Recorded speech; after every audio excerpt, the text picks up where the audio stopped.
Hey guys, how's it going? Another day streaming and trying to get things moving forward. Looks like connection's good. Let's just do a regular sound test quickly here.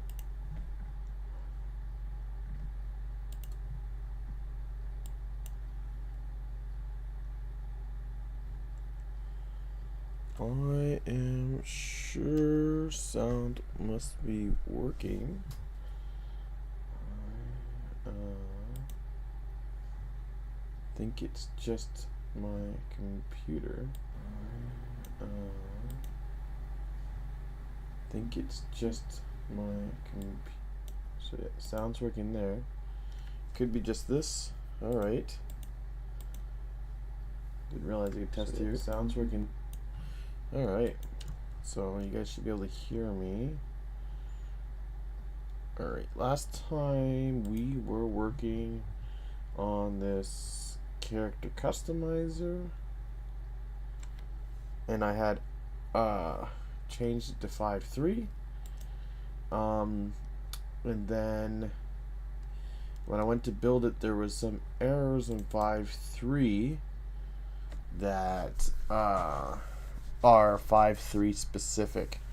So I contacted him to ask when the official version was out. Remember, we were just working with this beta version, and he said it should be out this week here coming, so soon, if not next week, so super soon, which is awesome.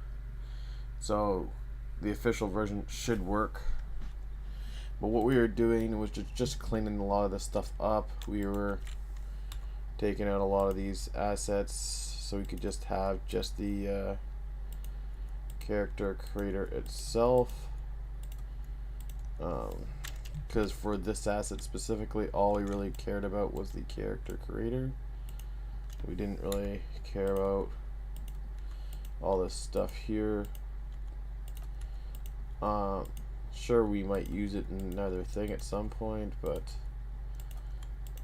for the sake of keeping things simple, all we cared about was really maybe these two things. The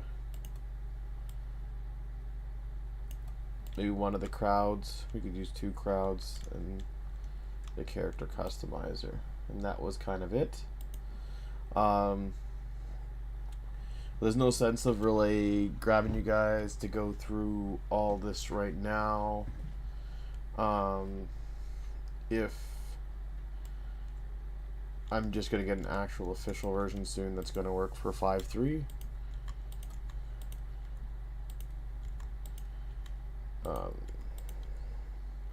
And hopefully he has fixed a couple of those problems that we had came up with or noticed. But yeah, we'd just be clearing all this out, so we could almost just do it like this here, from here to make it simpler.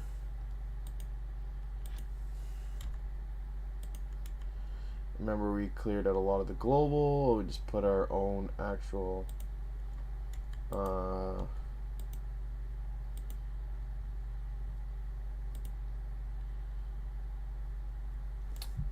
the actual Unreal Sky in there.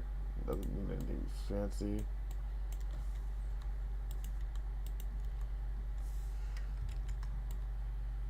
Oh, perfect. So this is the ground we need. All the rest of the grounds could probably go. And if that's the case, everything else could probably go. And just like that.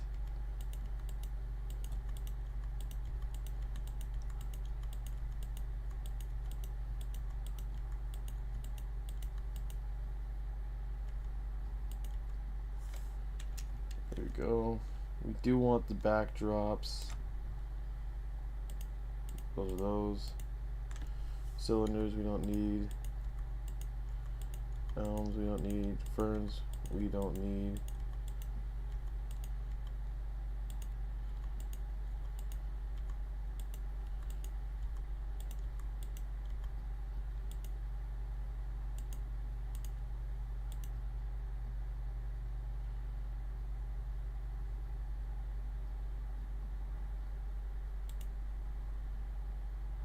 nav mesh volume.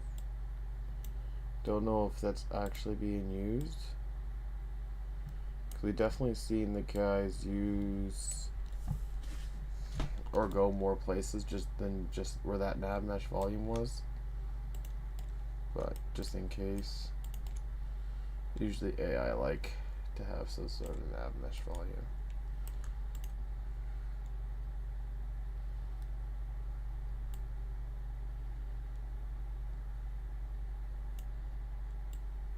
Do something like that. There we go.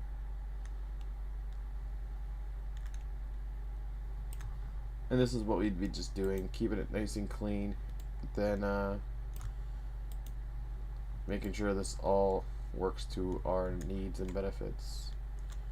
And so we would be making sure that the character spawns right away. We wouldn't have a lot of these weird glitchy things. And hopefully they, like I said, they fix up this here. But like I said, talking to him, he said that he should be coming out with the actual product for the 5.3 product here within the next couple of weeks. So I came up with another project that we could work on in the meantime. Okay, and that's just this infected kind of project here. We go to all content folder, fix up redirectors. Fix up redirectors, fix up redirectors.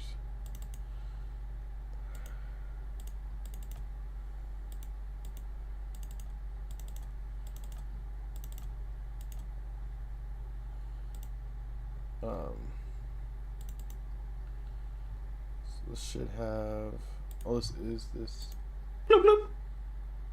So this is using KekDoc's plug and play. This is one of the shooters we wanted to use. Click. Click. Click, click. Click. That's the one Click. map. Click, click, click. Click, click, click.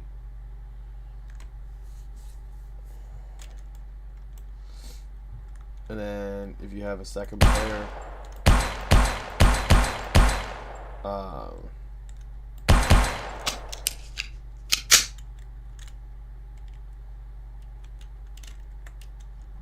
Click. Click. Click. Click.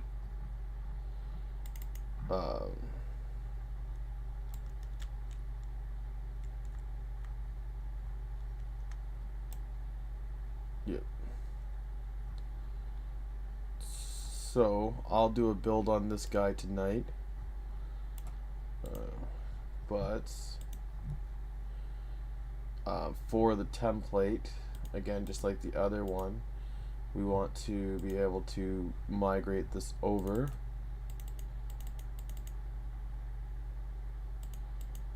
So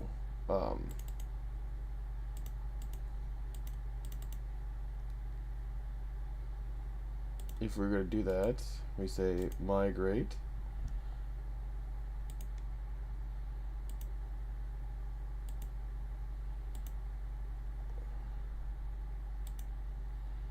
We notice it doesn't have anything else here, so it's not using that. So we'll just leave that alone for now.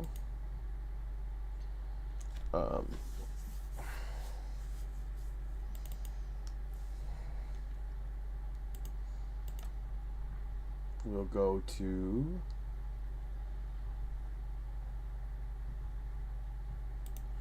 project settings.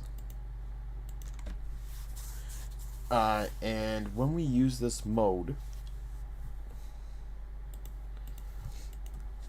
we will be just loading up into the actual game mode with information.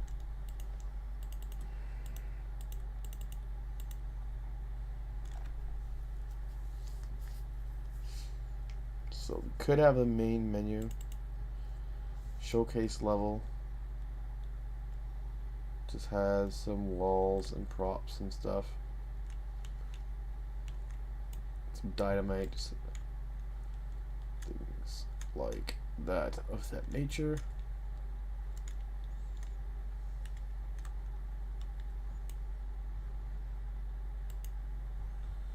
So if we're going to migrate this over, we don't want this. Oh, right. This is this menu level. It has pretty base, so that's fine. But we don't want the showcase level, so we could get rid of that. See if the transition level doesn't show anything. We go to project settings here. We go to maps and modes. Base mode. Nothing being used here. Sometimes it uses that transition level somewhere. Yeah. But it's more like in the project settings in a sense. Alright, but this does have a game mode here.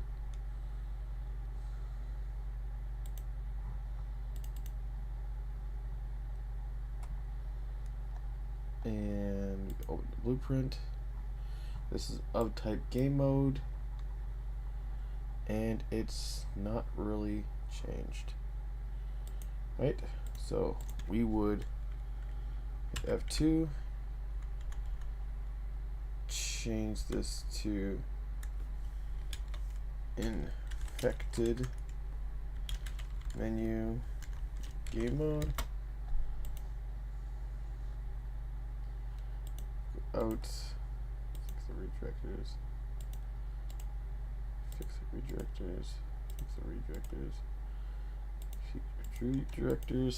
So in here we just got some models, some props and stuff, some furniture items that we could just kind of replace, and we're just gonna maybe look at adding those in to our map. Not too sure yet.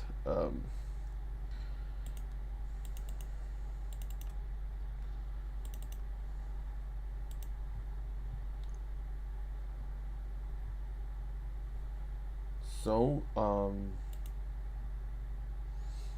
next thing is we are going to open this guy up. Yeah, we open this guy up, and he has nothing. He just has this set. Nothing else is set. So let's go to these things here. So default pawn, nothing happens. So Spectre pawn, nothing happens. Player pawn, nothing happens. Game state, nothing happens. HUD, nothing happens. Default pawn, nothing happens. If we go to the menu, that's the menu I had up. If we go here, this is also something he's created. So we open this up, and this is of just player controller. This does have some things in it. So we are going to again do infected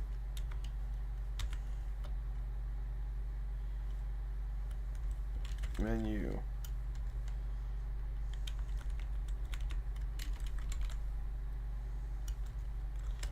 player controller, and again we're just going to come out, fix up redirectors, fix up redirectors, fix up redirectors. We're going to go for that. Blueprints core main menu, infected menu, game mode, infected menu, player controller. I do like that. A little tighter. So what he's doing here is he's creating the main menu, which is fine. We will look for that next.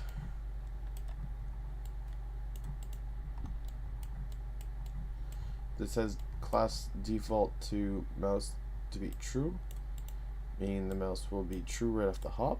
So when you start the game, the mouse will be visible. It's just what he's stating there.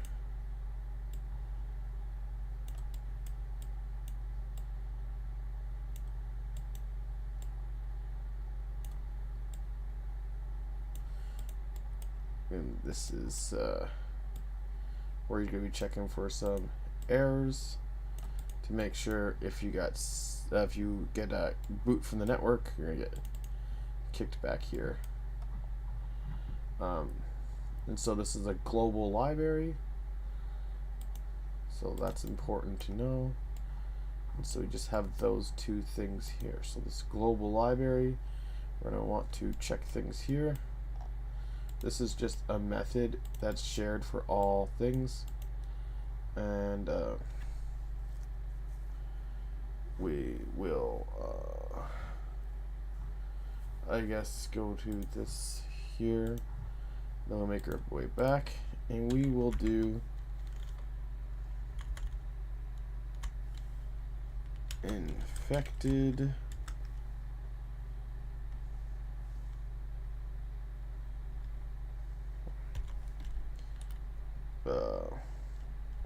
function library bplf, and we'll do fix up redirectors,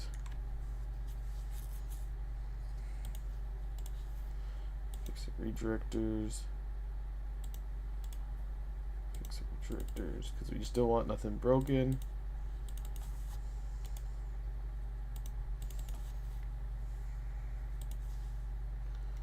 Again, we can go back here and actually click that, so we can now see that it's infected blueprint function library. So it's a library that's shared. It's like a global library that's shared amongst everybody. It just holds like generic functions that might be used over and over again. And this is just checking if there's any errors. So this is another function here called active errors. And this is going to get run. It's going to call it, what is E?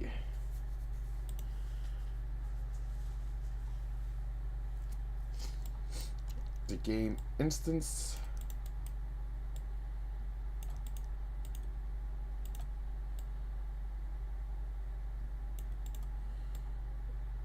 Actually move that.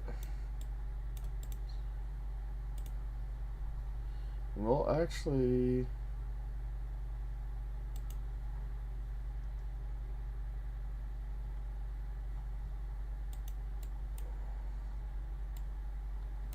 so this should be erroring actually. It's interesting. I'd like to do a print string on that, because I believe we checked this here, project settings. The game instant class is set to none, and I believe that's the only place you can set it. Now there could be a new place that they set it in 5.3, and I would like to see that. If they have it set, that is good to know. That is pretty important. Otherwise, that is where you set the game instance, and that is before one of the only kind of classes that kind of only class that really goes from one level to the next. So when you open a new level, everything kind of gets wiped except for the game instance class. That's the only thing that kind of sticks around. And I thought there was only one place to set it, which was there. And if that's the case, the game instance is not being set, and therefore will throw out failed cast every time. So we'll print string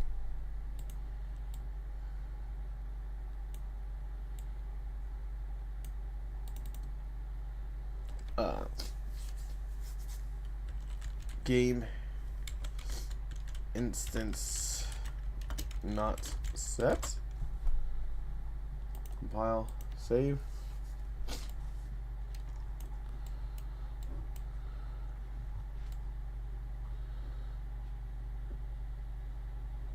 So if the strings aren't empty, they're true, and that's what it's going to be resending back. There is an error.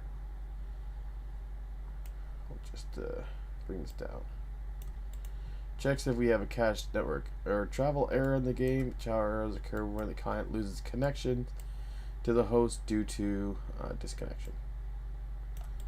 Right. So that's the active error. I'll sort it out. And that's where we're using this active error here. And again, we're using the game instance file. We're already checking the game instance in that one.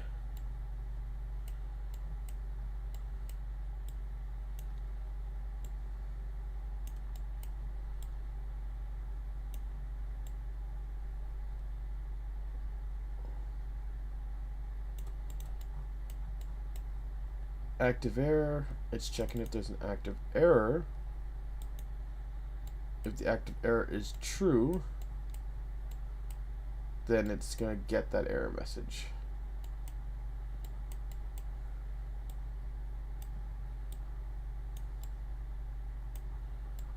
I don't know why it does this.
We'll just do this.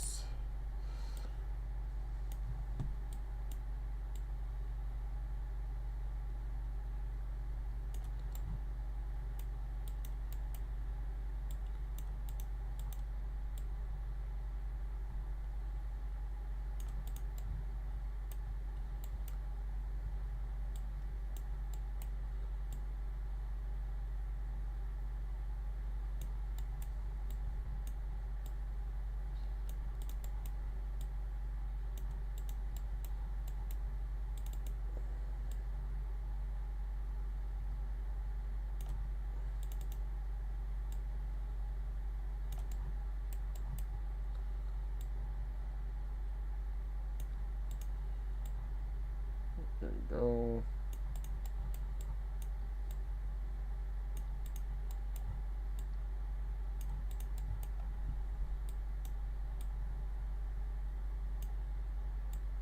So I want this one step down if I can.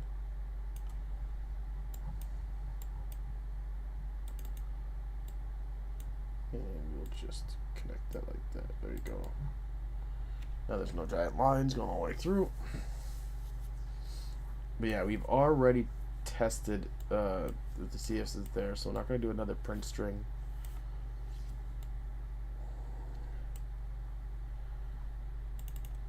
We do want to maybe...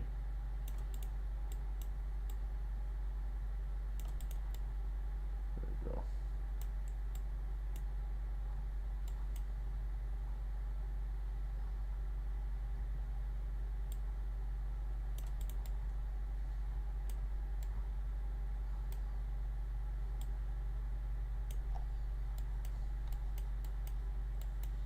And this is global checking if the active is error.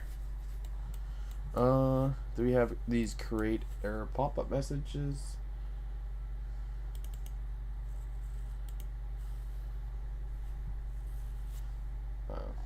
This one's at least pretty simple. Just go ahead and do create a pop-up message. It's pretty tight as it already is.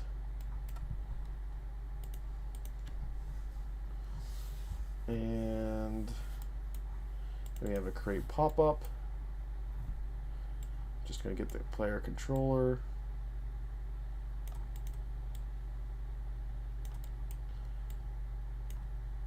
If it's local, because you just want to pop it up on the local player controller screen, we're going to get the player controller index 0 again. really should be getting like the owner here or something. But it's already testing if it is the local player. So if it is the local player, then it's gonna grab the right one. So let me see here. Did pop up. We didn't get loading screen. Might as well get that over here.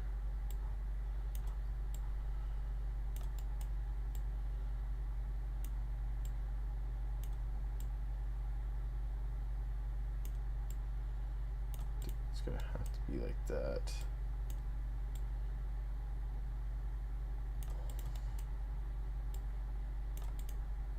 And again, loading screen will open the loading screen, which we'll look at after. So I keep this up. We did create pop-up, we did active, we did error, we did this. Last is filter name NPC. Yeah, like he keeps these pretty neat for the most part. There's not many changes that I have to do to kind of fix these up. So it's easy to understand. Alright. Filter name. There we go. So again, these are global values, user widgets, error handling, and handy. And they just get through. Alright, so back to this guy here. We got this main menu widget. Open this up. Change this to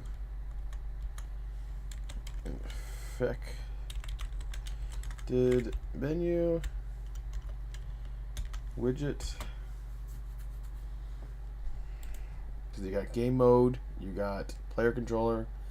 Now you need to know this is a widget. And it's just this, which we can. Oh, see, he's a man of my taste. Look at this, super simple, nice, organized, concise for the most part.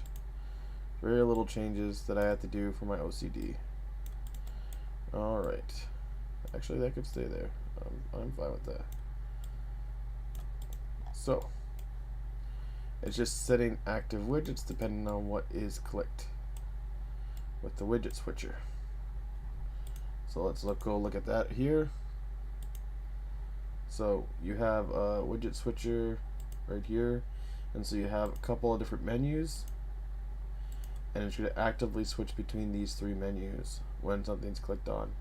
So you got your host menu, you got your this menu, which is like your actual creating the game, and you got your join game search menu, and it will switch between those depending on which one of these are clicked.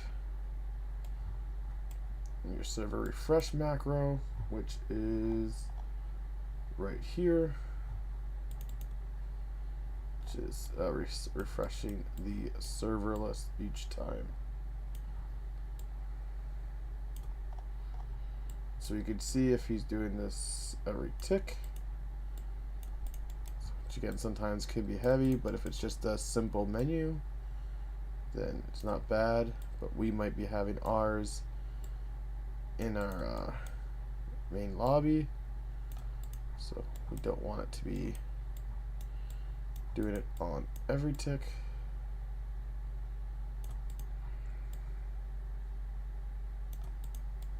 There we go.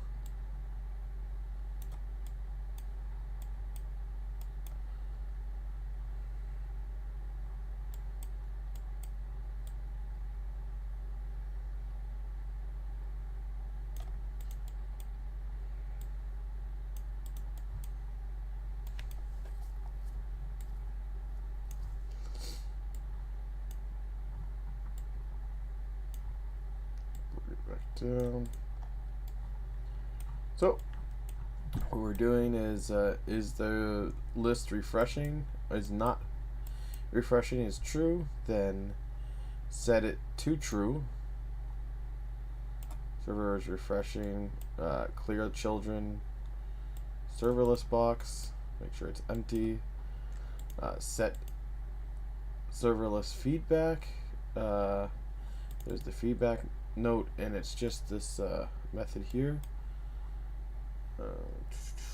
This function here, set serverless feedback. So it's a function within the actual blueprint itself, with a throbber, which is just that circly kind of doohickey that you see, the loading kind of circle.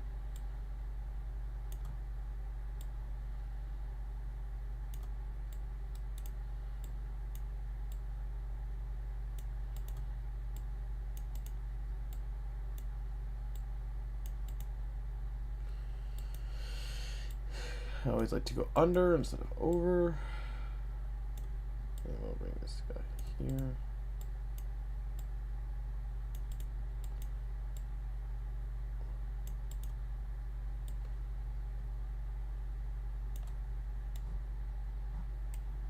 In fact, we might not even need this. We bring this like right here. Might not even need this. We can actually bring it just even slightly back more. We go from here right to there. Eliminating these. We can bring this guy right here.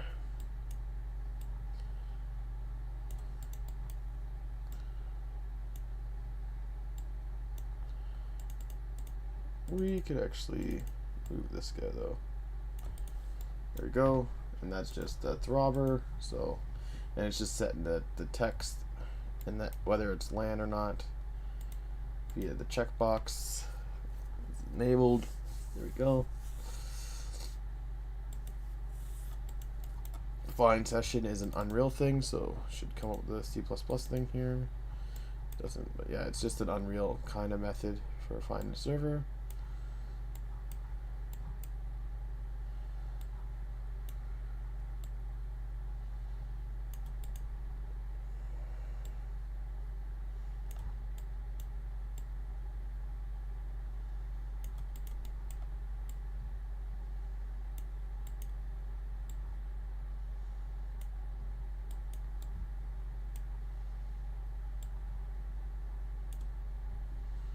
We'll just do that.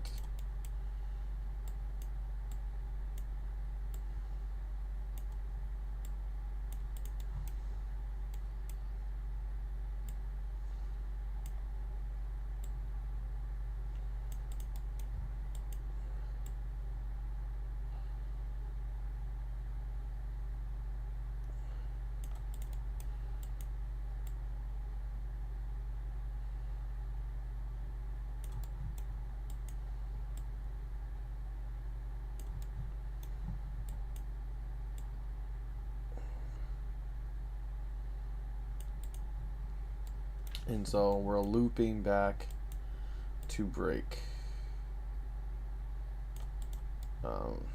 Whenever this is true, if the get the current player is equal to 0 is true, we're gonna break.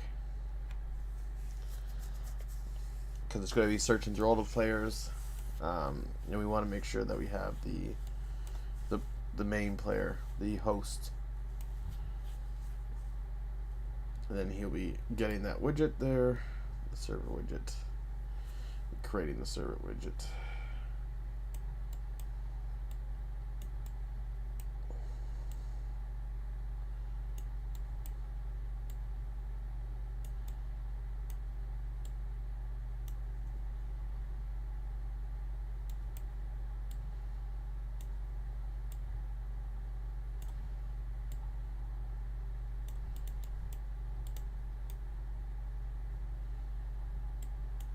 And again, I don't think I need this.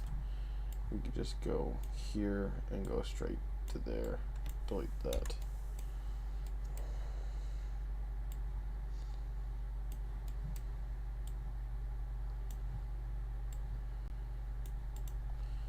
Usually he's pretty neat with his stuff, so. Whoa.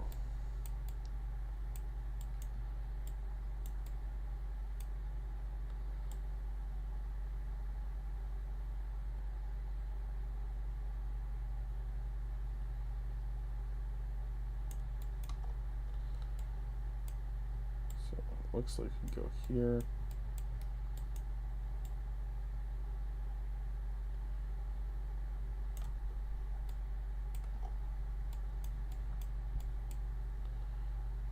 And we'll just break that here.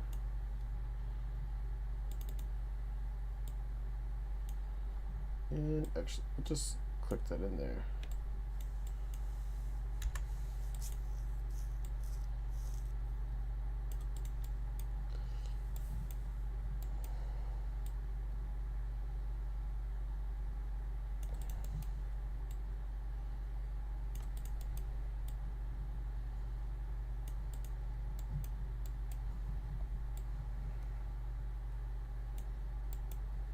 And we'll just Control Z.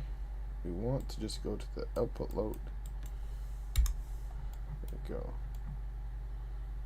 There, a lot more neater. Alright, so we have our infected menu. And that's it for this guy. And here we just have the loading screen to deal with. You can see we have a couple of more assets here. But infected loading screen widget. And we'll come out and we'll fix the redirectors. Fix the redirectors. Fix the redirectors. Fix the redirectors. Fix the redirectors. Fix the redirectors. And this is just an item in the list. So it is just a widget blueprint that see how I moved this up and this didn't come with it? That's because you didn't follow the rule of thumb. 2 on the back side and 3 on the top and bottom. But we want to kind of grab all this, so when this goes back here, we will be getting all this, like,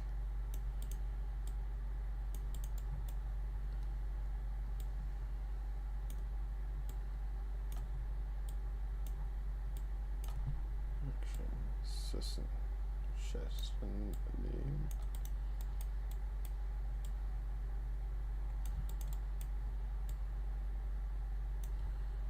Total amount of players.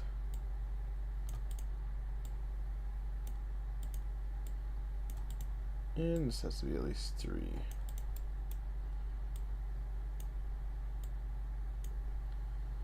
Now if I went to move this around, even at a zoomed out state, it'll always kind of grab the whole thing. Won't leave any blueprints out. That's the method for my, that's why I do what I do. Bring this up.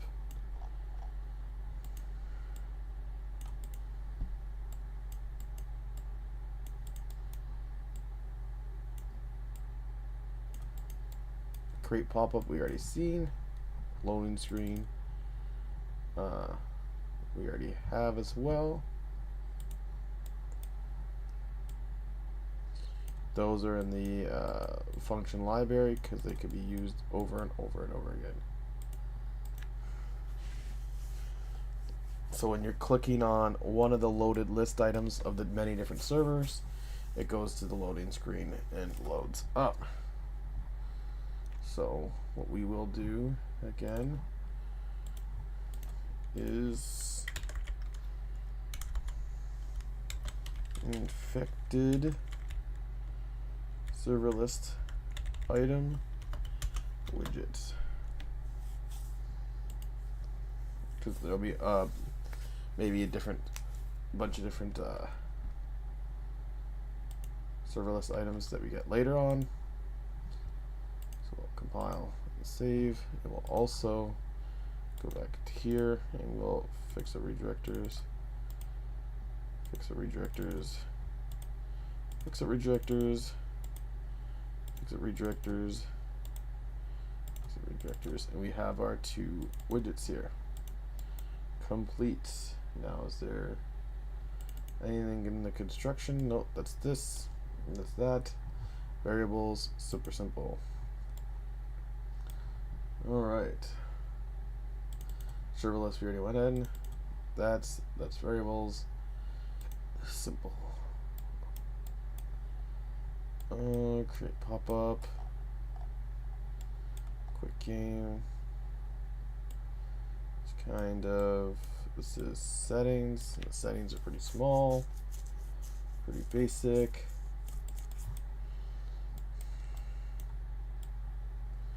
The widget to go back.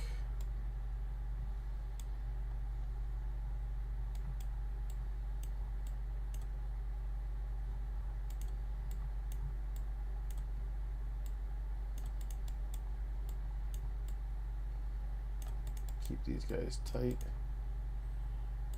Not because we have to, just because we can.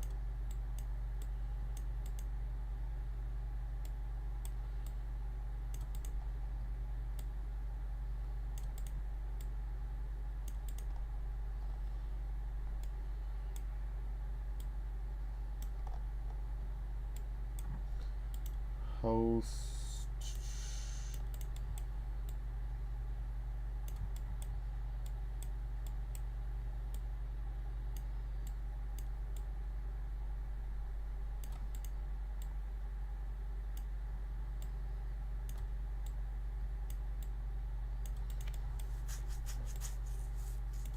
Checks if it's landed or not. And it's just going to host a map and open the level.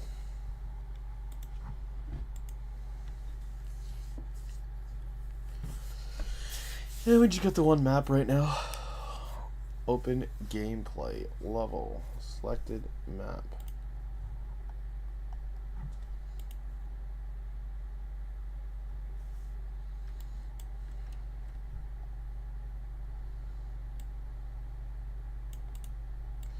I think that's more of a placebo right now, especially if you have his other products, because this doesn't actually do anything. It's just going to open gameplay level. Doesn't matter what map you selected, it's just going to open the gameplay level. Think normally you'd have some parser or something.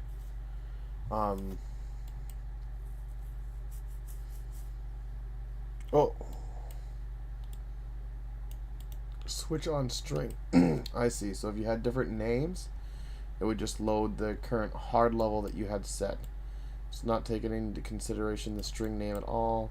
It's just hoping that you would know what kind of levels you had set for each one. This seems pretty odd by itself, but I can see why. It's host and then join. I get it.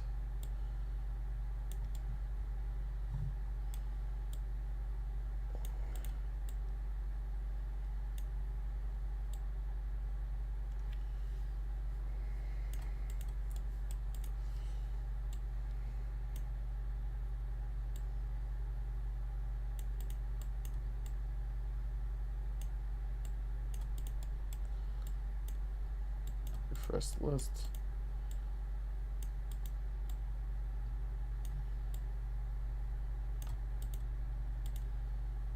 That one actually just there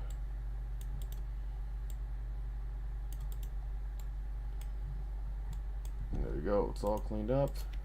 Nothing to really worry about there. And then this guy, we might even remove him later on, because we will have our own way of accessing these levels.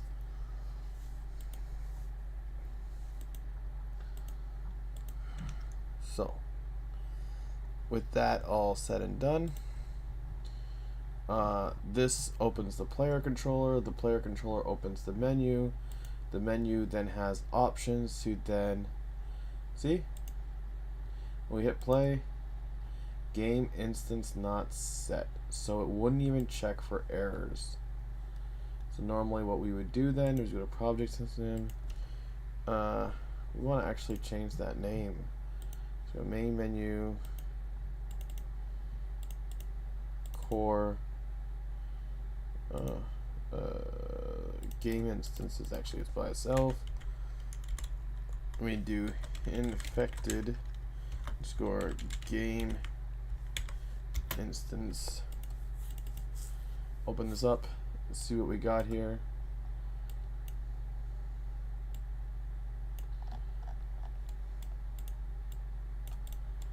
Initiating audio. Save slot.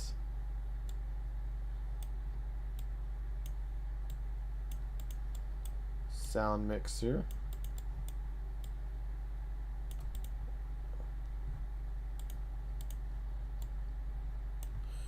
Oh, there should be some stuff that we might have to fix up redirectors for.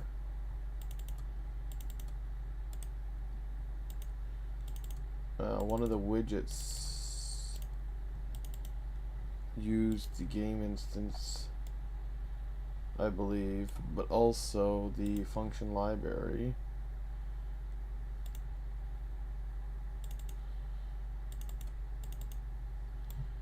I believe somewhere uses the game instance for the right here. So cast to infected game instance.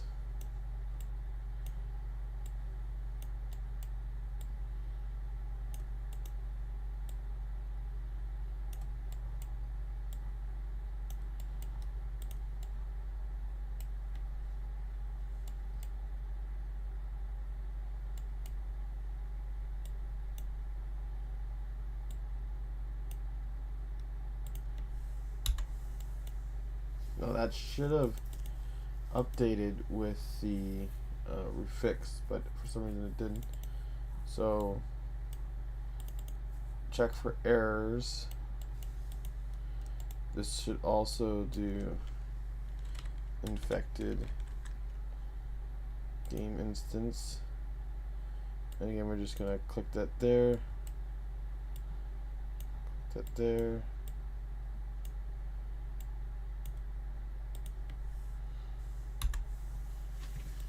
Because yeah, normally you'd have some sort of load screen like that to show things were working, but I didn't see that, so I knew that for some reason the game instant file did not get updated. But now we should be able to go to project settings here and click on the infected game instance. And now when we hit play, we won't get that game instance is not there.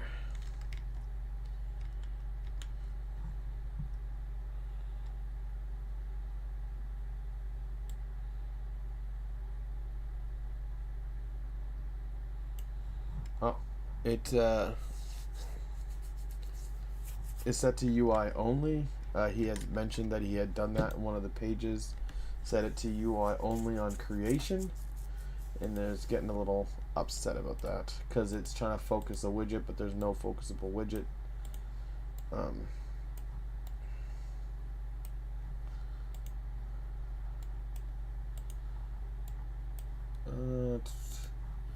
So I think it's in this guy here.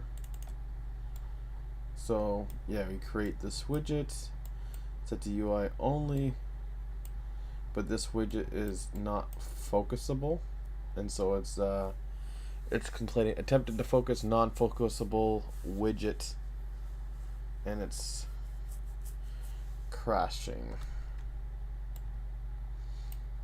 So this widget's non-focusable.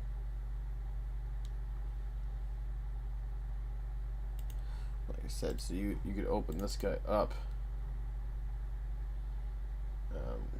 and he has different types of widgets and things in there. So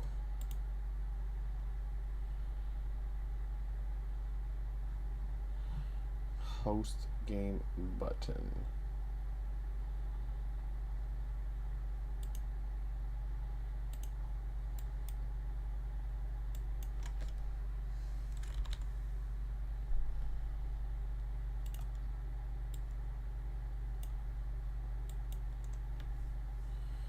we'll try that.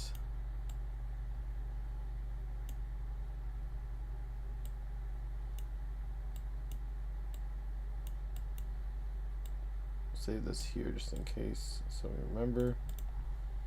Try to compile and save because we do not want any errors or anything like that.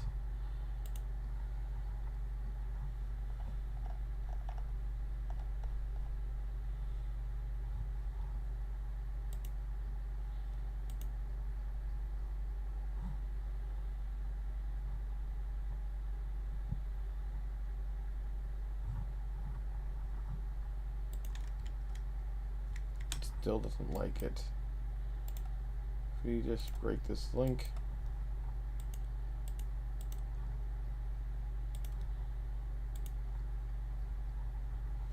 There we go.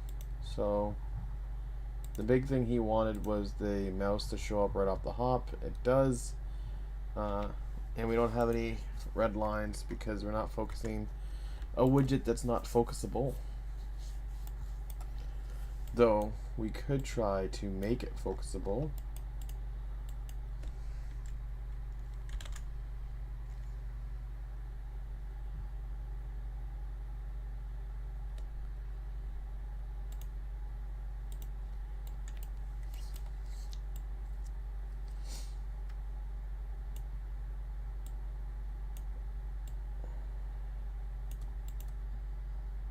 So we set focusable to true, and then we try to make it focusable.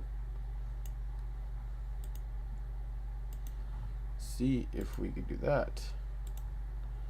Unreal's funny sometimes. And there we go. Now it's set. This is the focusable widget. There you go.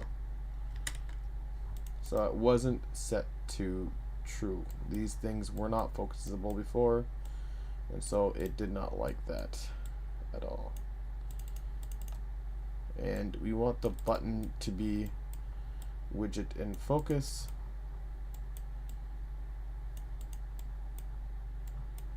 Or you could do the same thing with this guy. If you just want the whole widget to be the widget that's in focus. Usually though, the widget that's in focus is if you're using like the controller, you want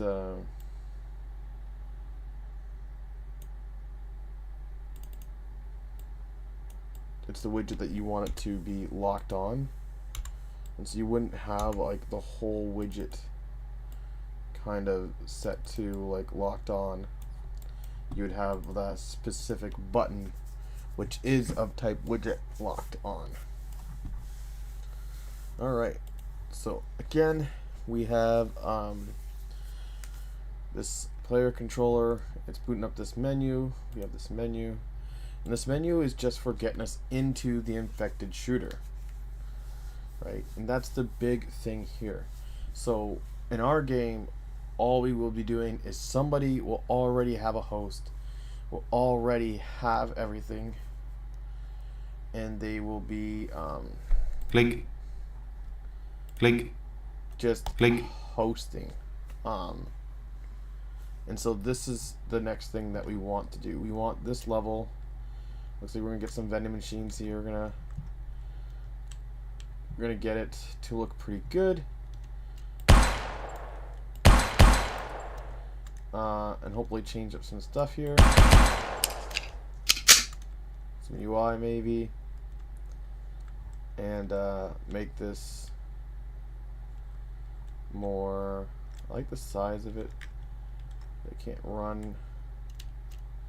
Good jump, we always like jumping.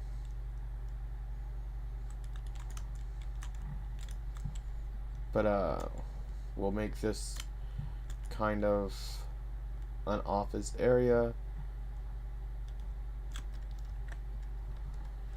So we need to now open that. So main menu we want to keep while this is isolated as a game mode.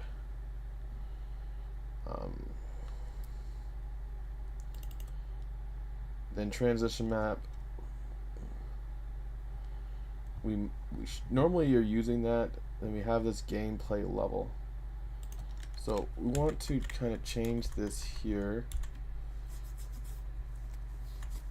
to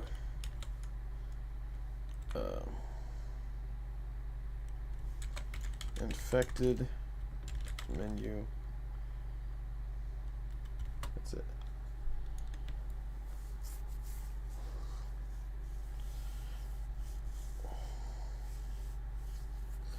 Source code, config init, and text files may need to be find or replaced for the gameplay level. Okay.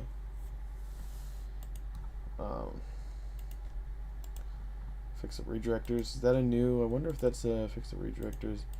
If that's a new 5.3 or a new engine thing. You can't just rename stuff on the fly.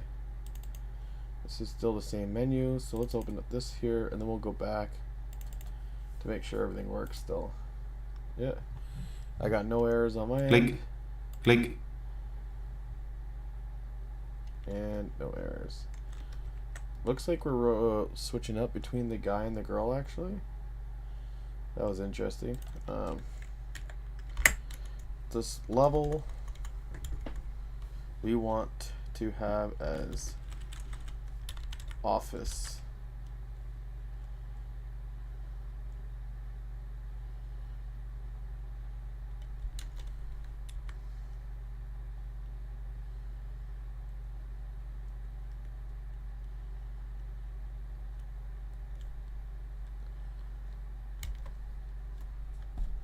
Yeah, it's doing that every time, eh?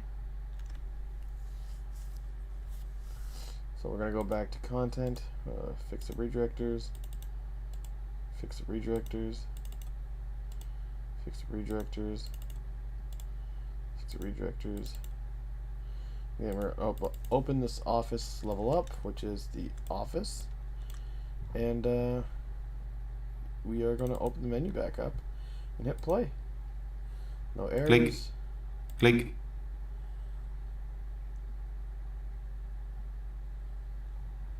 Yes, let's see. He has things hard set. Oh. So he has things hard coded. It tried to open a level that doesn't exist anymore, but kind of exists somewhere, and we want to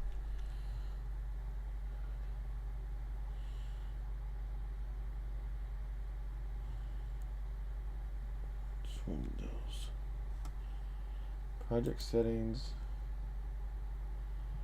platforms,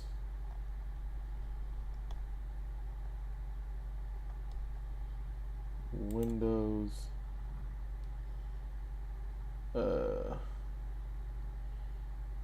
enable, I guess.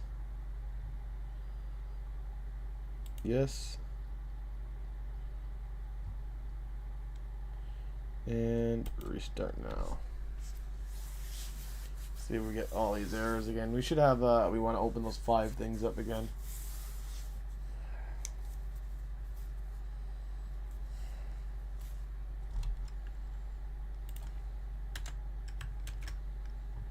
So yes.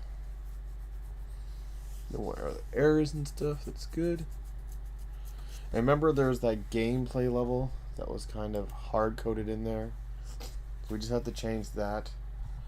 And that was in the infected menu, host, and then open gameplay map. Just want to do office.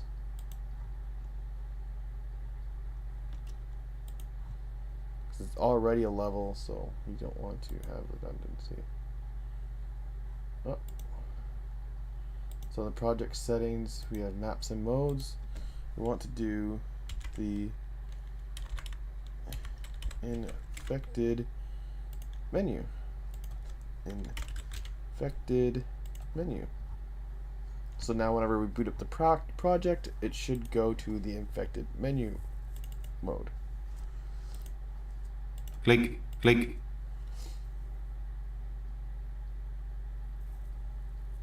Boom. Everything loaded, everything built, everything works.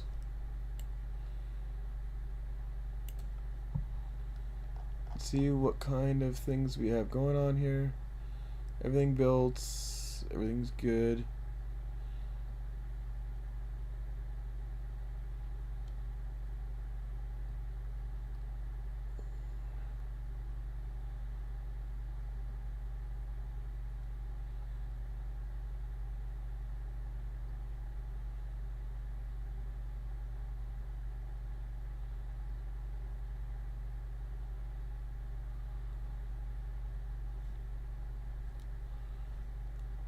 So it is complaining about audio files, actually.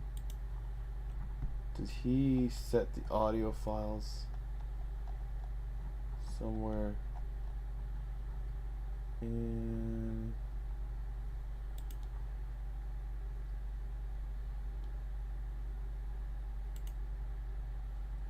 No, that's just the default.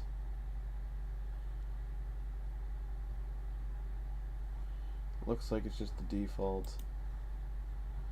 Okay.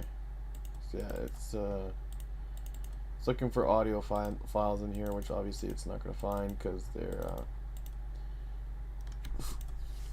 but other map we're not interested in is this boot level. We don't need a boot level. We'll have our own boot level later. That shouldn't affect anything.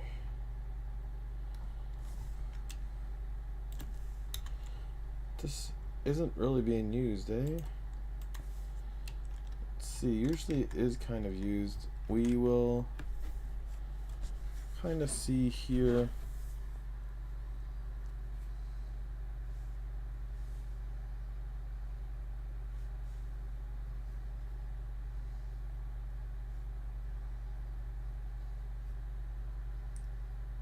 I think the loading screen is literally just opening like a fake loading screen kind of thing. Create loading screen, it's just creating the loading screen. That's it. It's from the thing. After it delays for a second, it's kind of loading the level. It's not actually blocking any actual loads or anything like that. So yeah, like I said, I think it's just like a fake loading screen for now. Just to give a person an idea of how things would work.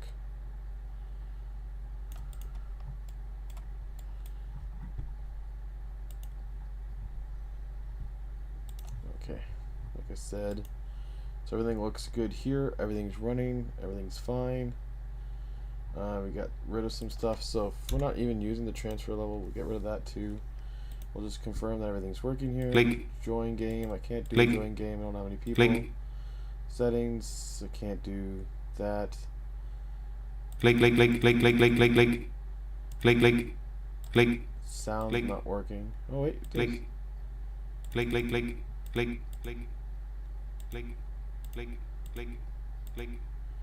All right. It's a lot quieter now. Good. That was pretty loud before. Again, obviously there's no maps. We can switch the players to whatever we want. LAN and local don't matter. We'll load in our game. It's there. For our loading screen.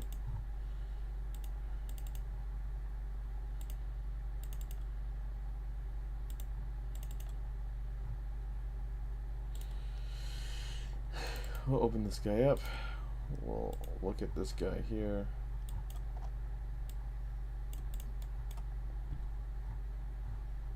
He has a load in, and probably they just reverse that.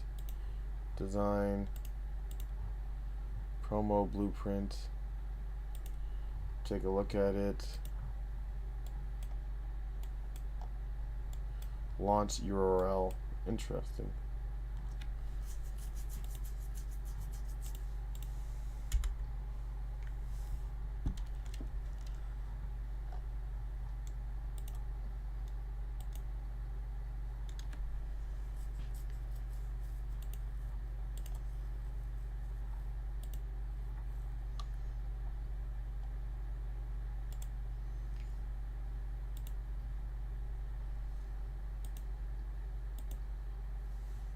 There you go. And so the animation's just probably going to zoom in. Yep. Oop. And that's a loading thing. There we go.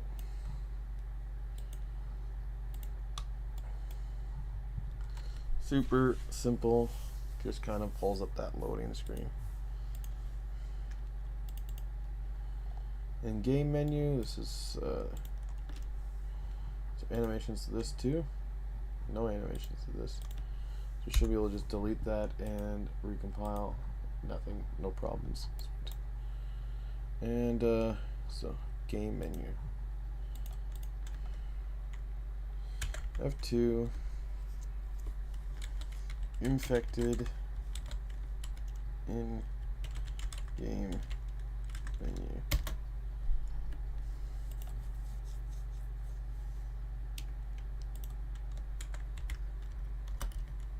Widget. Go all the way back to content. Fix up redirectors. Now every time you actually edit a menu widget like that, it should actually update and save.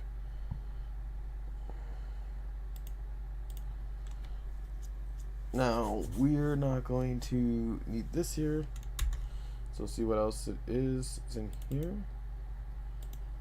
We are just going to actually take that out. It should actually, no animations.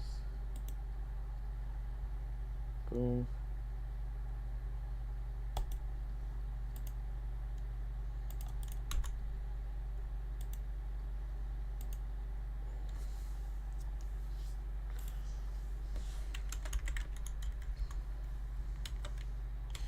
Infected pop-up widget. And see that loading there? That's usually when it's supposed to be fixing all redirectors and stuff like that. For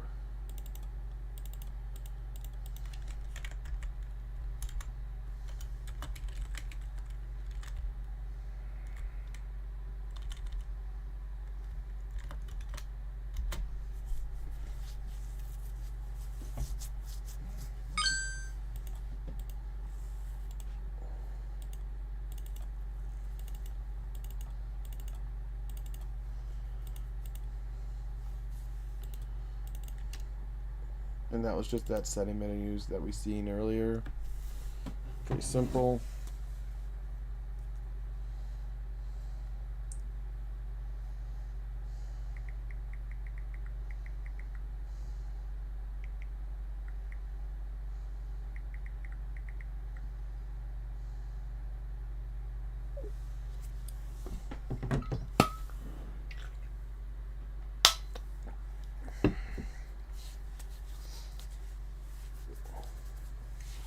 There we go.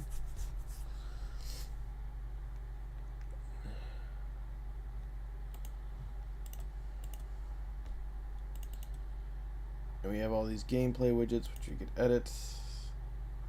We'll come back to those. We got base widgets, which is just a button, an option button, and boot screen, which we are no longer using.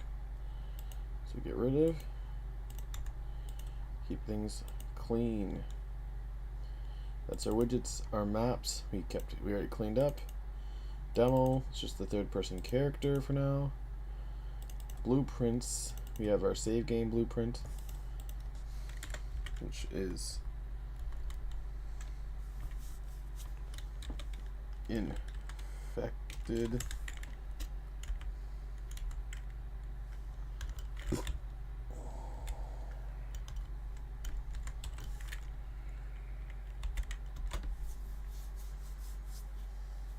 infected game settings, save game. You go back out again and make sure you fix up redirectors for that.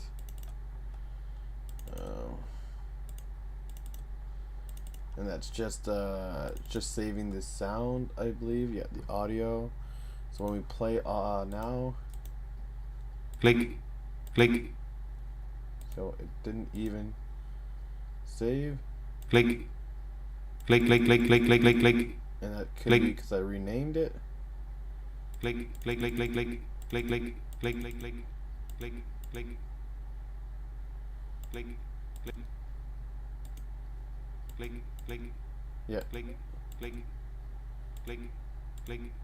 And so it saved there.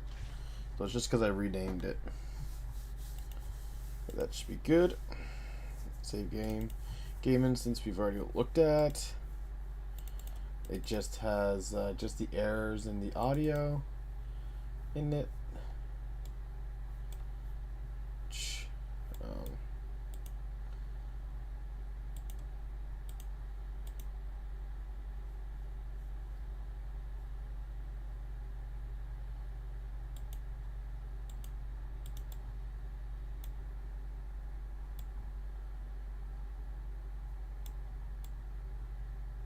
And then that's just the modifier there.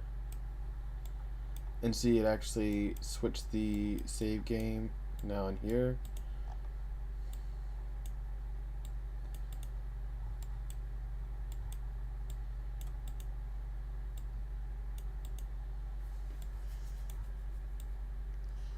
So I don't know why last time the cast kind of changed. It didn't get edited with it. Usually it's supposed to.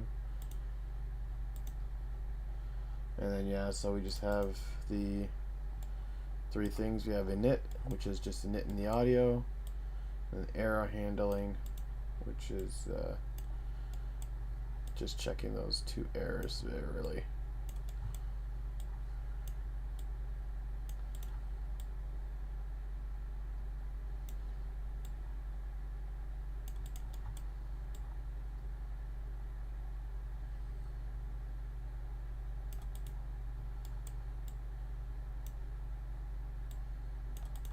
Go.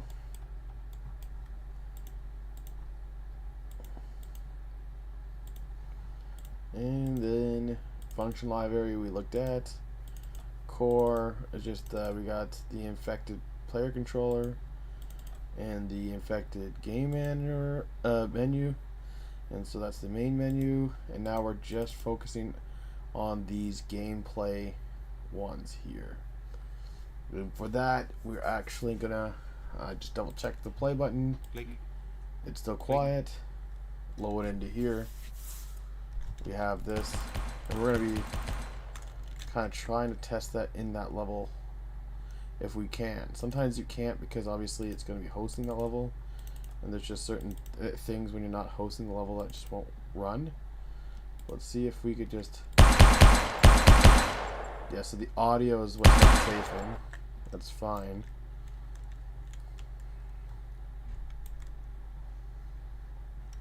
Alright. So first things first, there's no default pawn class. There's these here.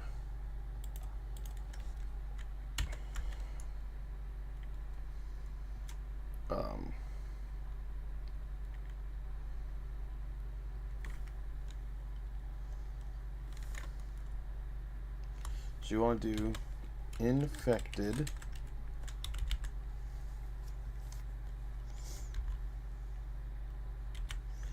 office game mode. Actually,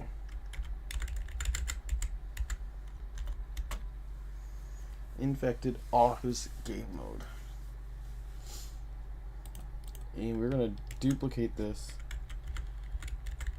and actually just have infected game mode. Open it up, compile and save, and open it up. Compile, save. Close this. With everything closed, we're instantly going to go into here and hit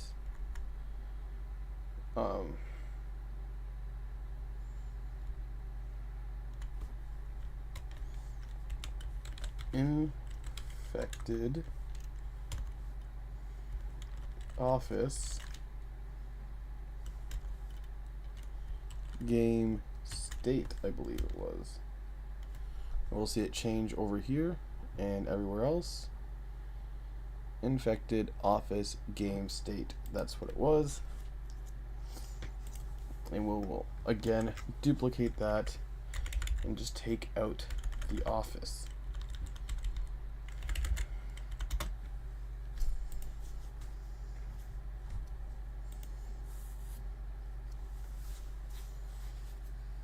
So we want to save this, and we do want to go back to the content folder and fix up redirectors,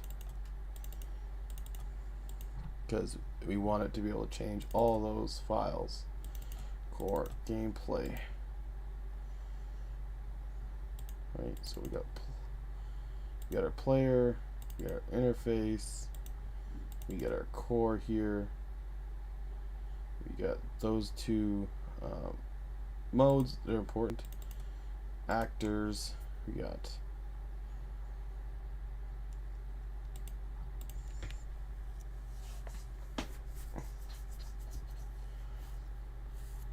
but we want this guy here, so we got these guys here. And so again, this is player. We're gonna keep that this time, and we're gonna do infected office player state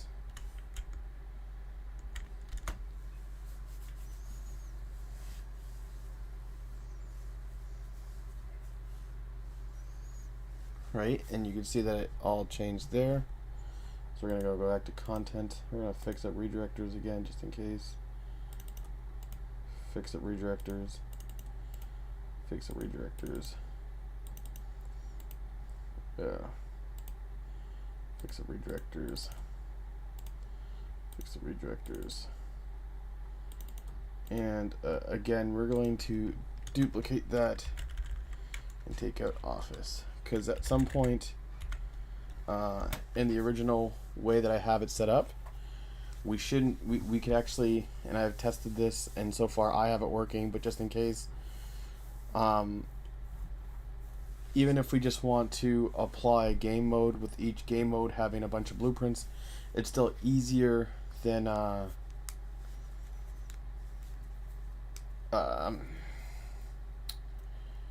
because we want to be able to use this office level for tons of different game modes.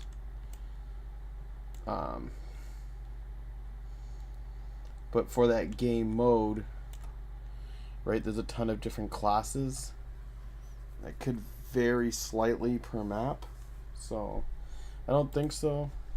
And so our testing will be just using the actual office mode one, but we'll have these ones just in case.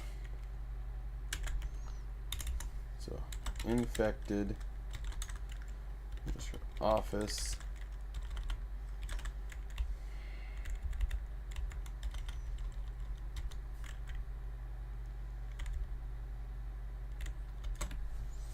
player controller.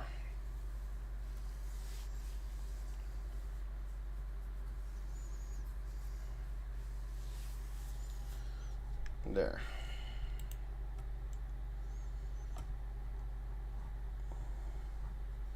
And so that's all kind of set there. We have the infected character, this character. We got the infected spectator pawn. And again, we'll go back to contents and we'll fix up all redirectors for that.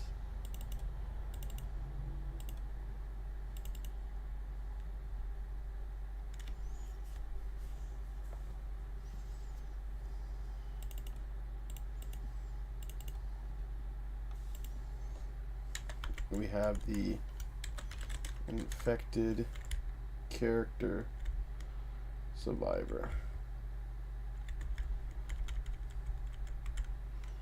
We'll do the opposite way actually. Infected survivor character.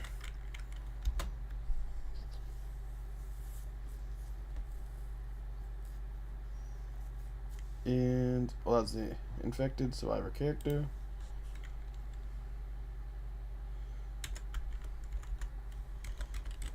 Infected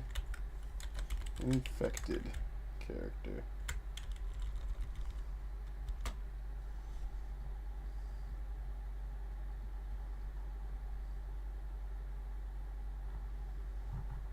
And again, finally we go this and we'll fix up redirectors. We'll hit play. Open that up. We have one that has failed.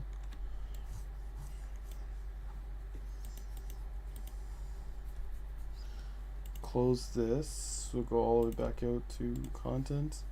Fix up redirectors. Fix up redirectors. Fix up redirectors. Fix the rejectors. Fix the rejectors. Fix the rejectors. Try that again. There you go.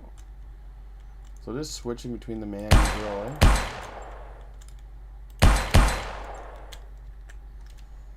There we go.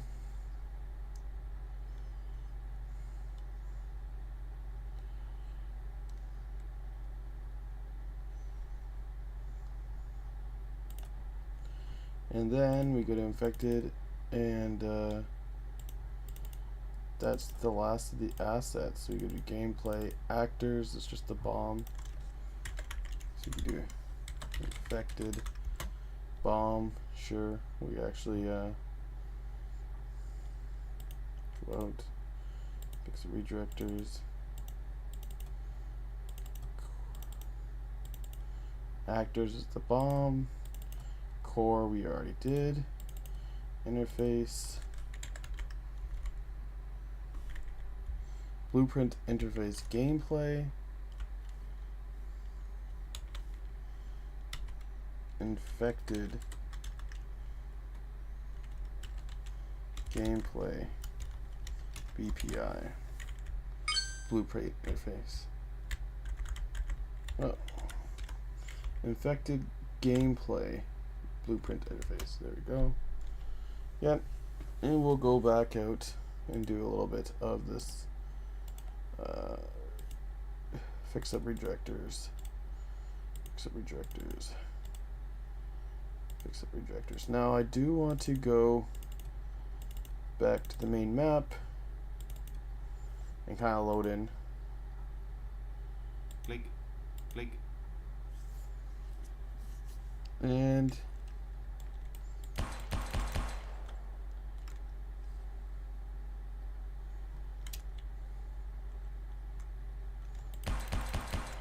everything looks good.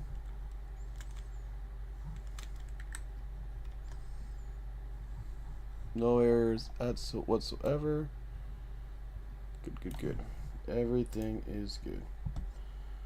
Alright. So like I was showing you guys, we got through the widgets, the maps, the demos, pretty much cleaned up all the widgets. These are all kind of the needed widgets right now. For now, these are all just basic widgets that we need. And then maps, we only have the mandatory maps just to get into the game, really. Demo is just the character, which just houses the mannequin and its animations. Super simple. We can get rid of this later on once we get a character customizer character. And again, the character customizer character, for him, and maybe that's what we'll do. We'll have this and we can migrate it into the character customizer mode maybe and see how that migration goes. And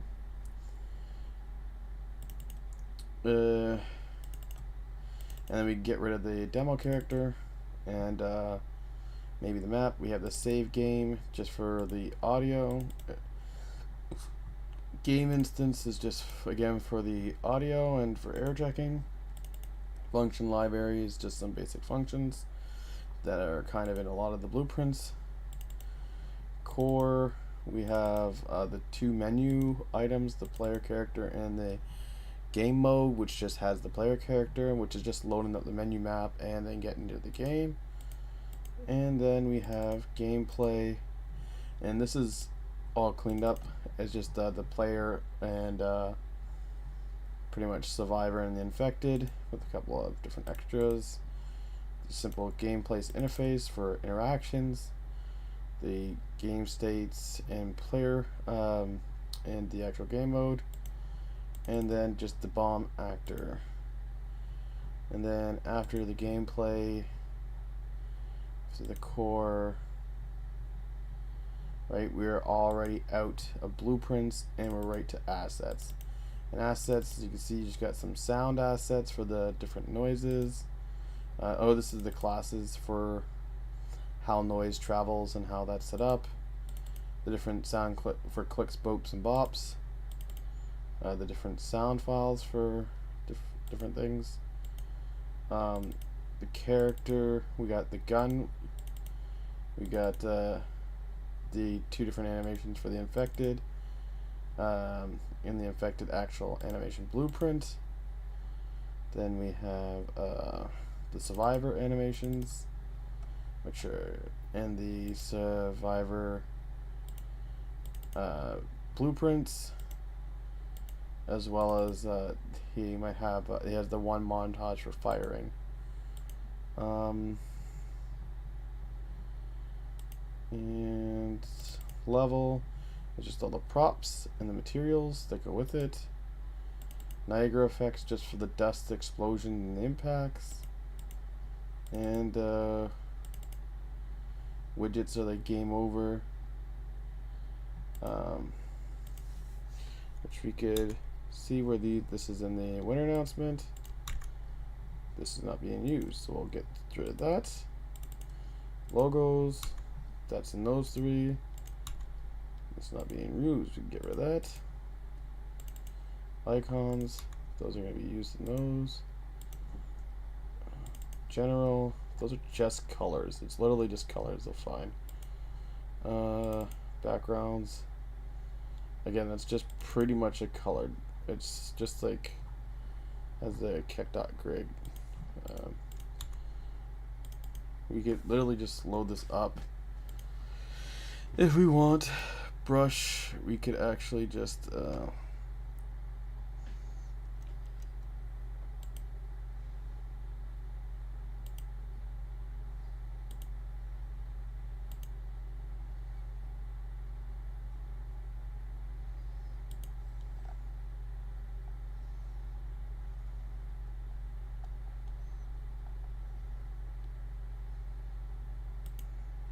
we could just do hovered, for example, right? And we can compile and save that, and then we can get rid of this.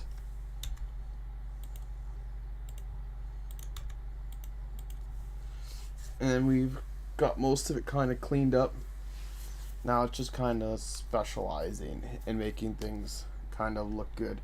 And then for that, what I have brought in is this Brutalize kit, which has a bunch of textures, it has some models, it has some materials, it has some maps. And so we will actually start. It has some blueprints and some parents and stuff like that. For this specific case, I think we can just kind of start shrinking things down.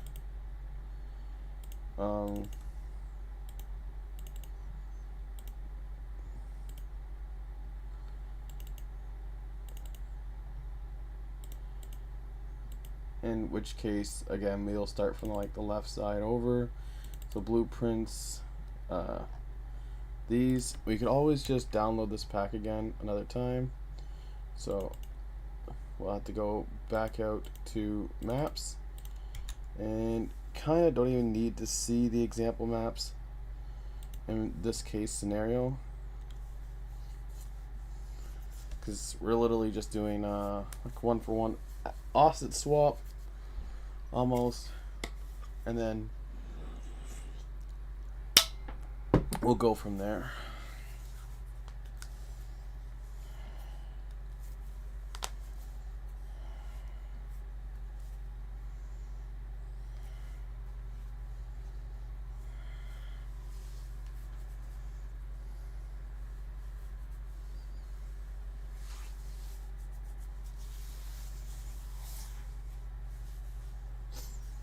Yeah, we'll kill all these 3 maps and start cleaning up quickly here.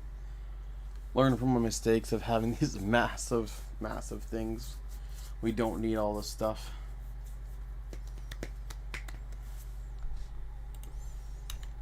Like this, because we could always get assets back in later if we need something.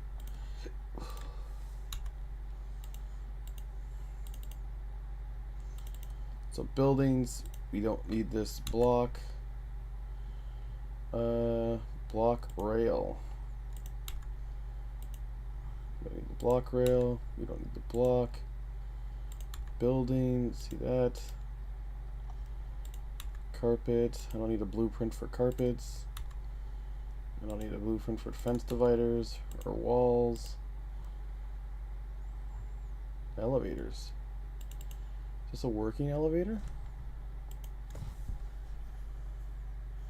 Could consider it if it's a working elevator. Parent is a room. Side walls, textures,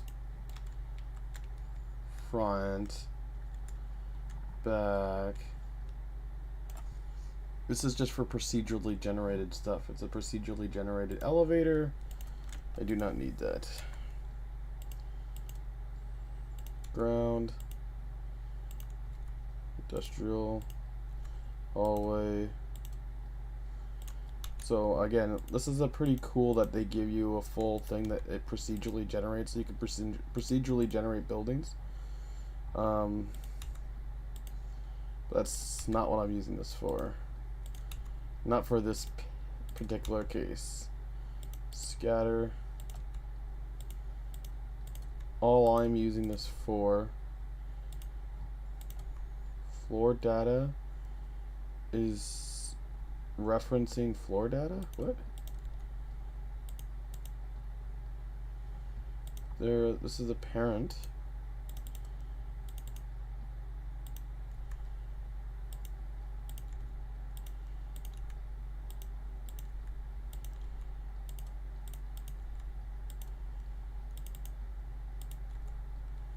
There we go. Test player.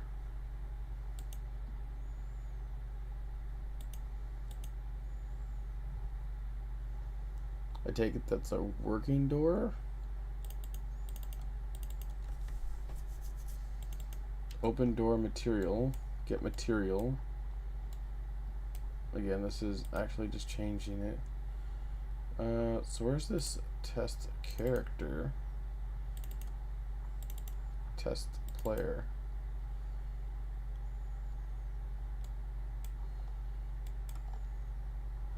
We don't use this for movement anymore.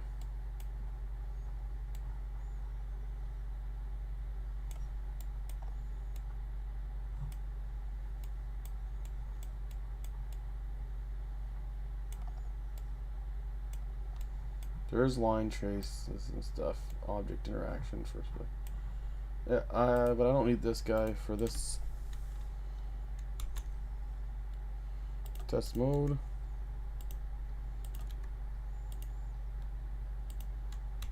You don't need any in-game widgets.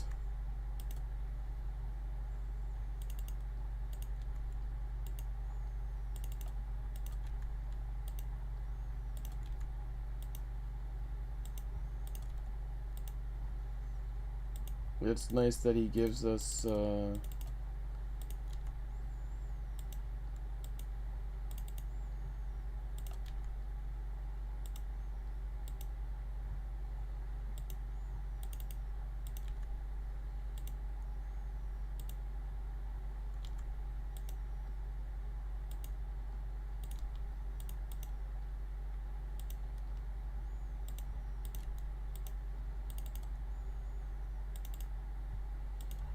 mesh.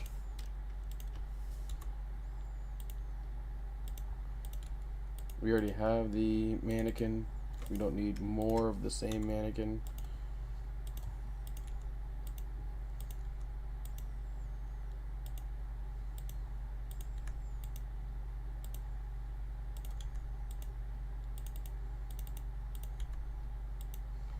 Now we can delete that.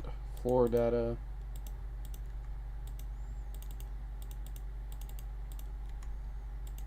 Get this door out of there.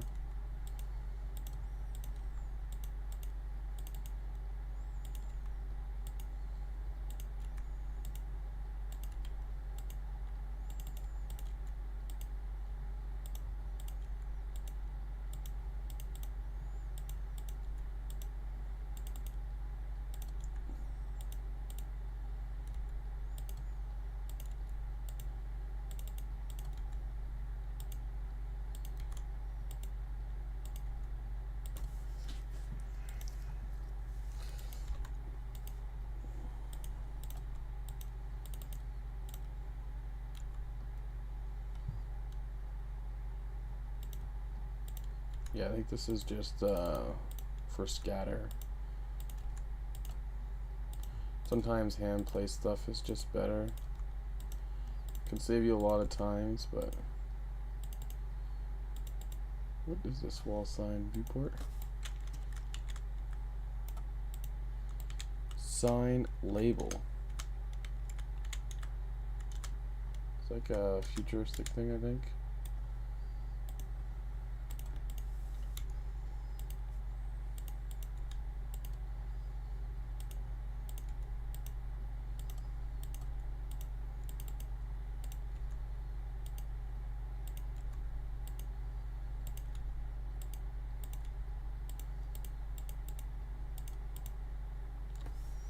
Office chairs and wrappers.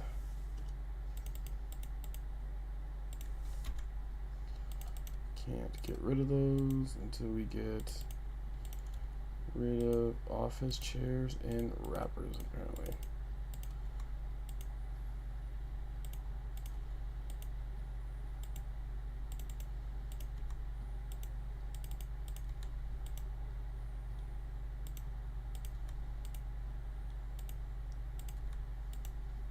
I don't even see office chairs. I just see YRP.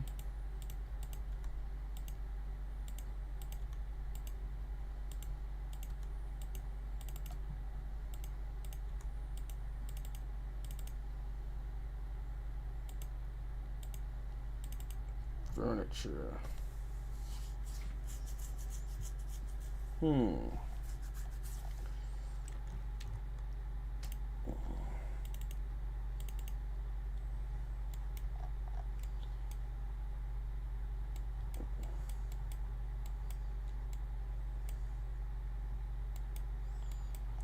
It's interesting that he's doing these procedural meshes and he's using like hierarchical instant meshes for loading and performance. Like, it's kind of nice to generate these things, but it is a little overkill for a chair.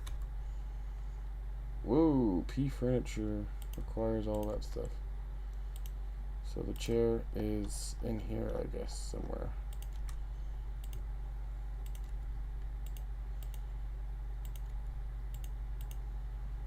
These lights are just from that P furniture. Index straight white, create material, instance spotlight visible or not visible, and it has an interface for activate, deactivate.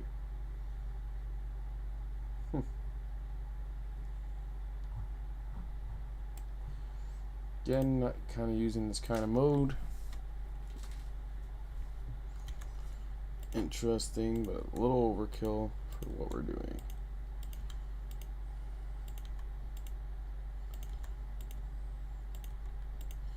It's just too much stuff.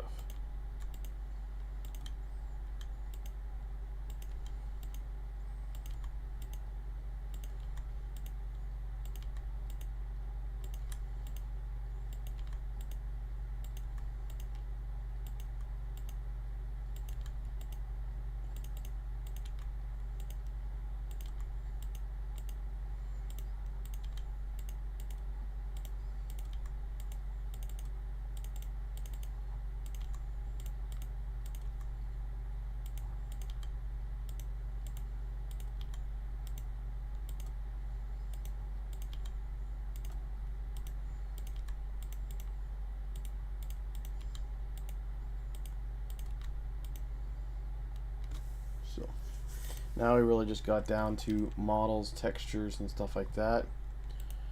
And again, we just want to hit play, join, make sure everything works. Alright, so what we're going to want to do is open up second contact browser.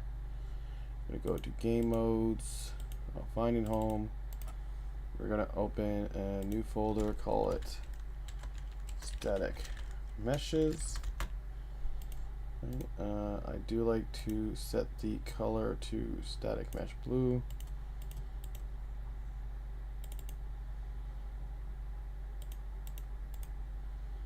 do like to set the color to like some sort of yellow. All right.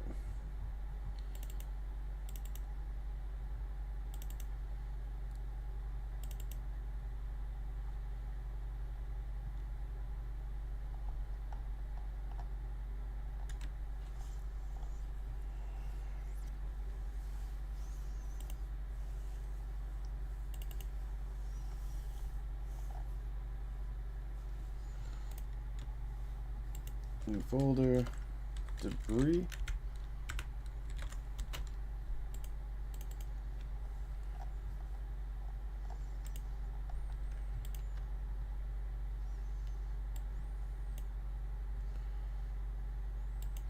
Copy here.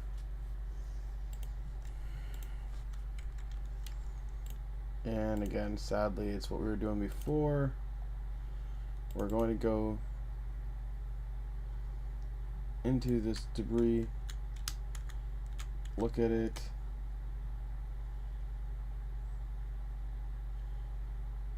broken dust, debris ground.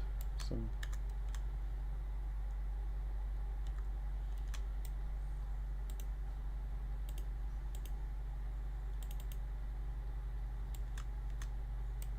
yeah. So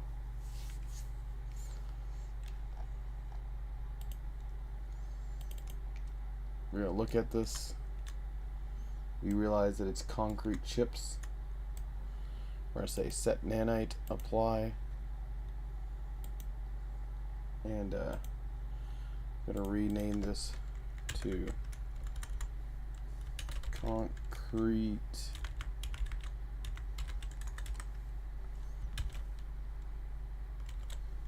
chips.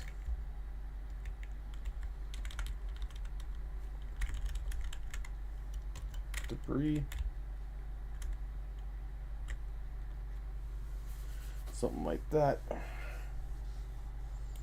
Now that we have a copy of all these, we're just going to go right ahead and delete them right away. So we just don't have to worry about them.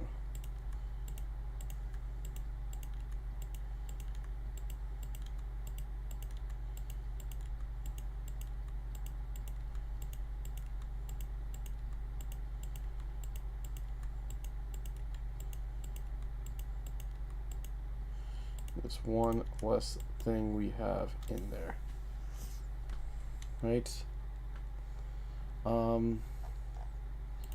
For this concrete chip debris, we do want to look at this here. So we do want to actually click this and do that. And this we want to go back to and find it home. I want to make a new folder and call it materials. Materials. We want to make this green. And call this debris.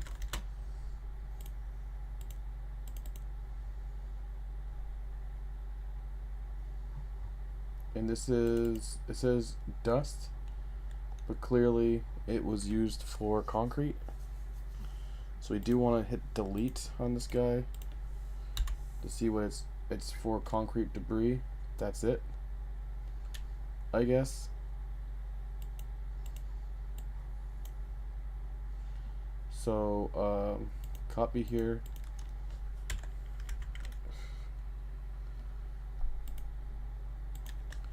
F2 concrete chip debris material instance.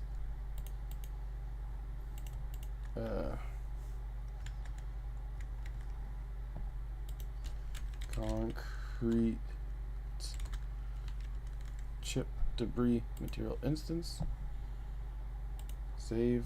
That guy's good to go. And now, I guess we could just get rid of this guy. No instances left. And so if we go back to finding home, static meshes, debris, I guess these are all larger pieces and stuff.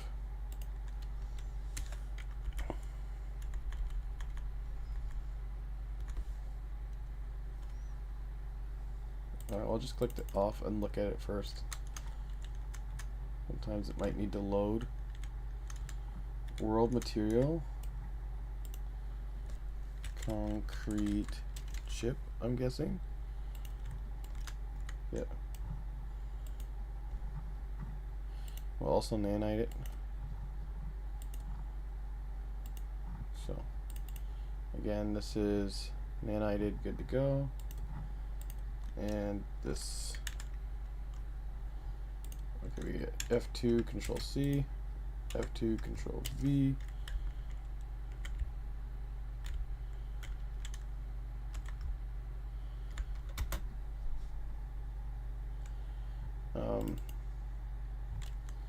And I think this is going to be chips again. Nanite it. F2, Control V, and we'll do 3. We might actually break it up like this.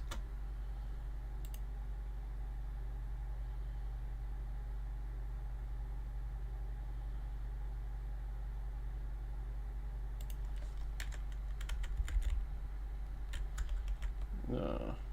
I thought this was going to shoot behind that. But I think it's weird how it does 2, 3, and then this one's always here.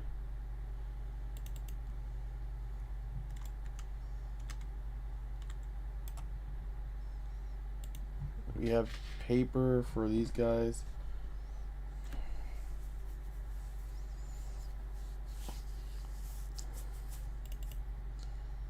And it's just paper debris. So we'll go back to finding home, materials.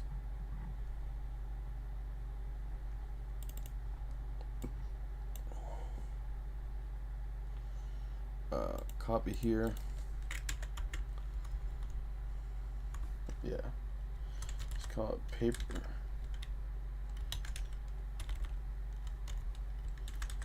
Debris. Material instance.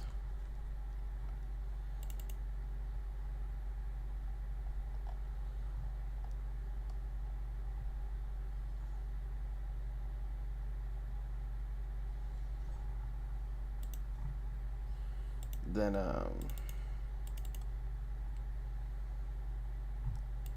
we hit delete on this. Apparently it's not using anything, but it was. It just wasn't saved, I guess.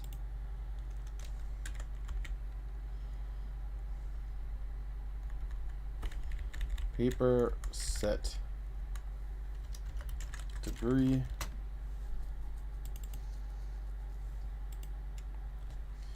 Paper debris.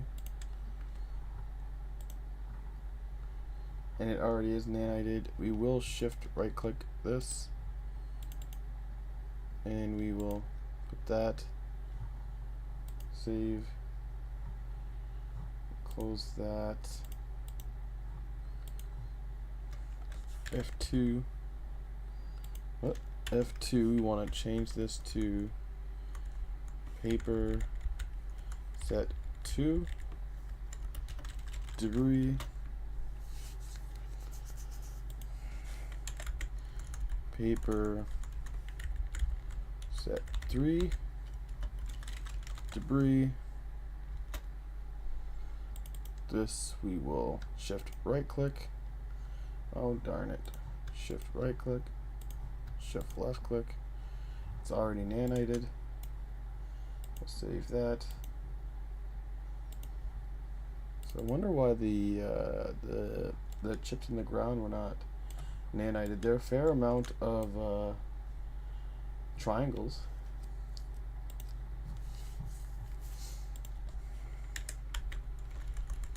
paper set for debris,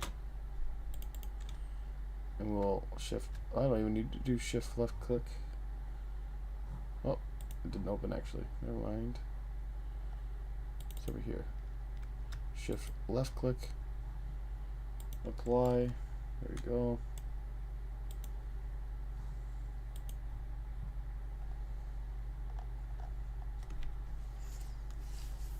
And then, yeah, we're just gonna finish this guy up, and then the debris will be done.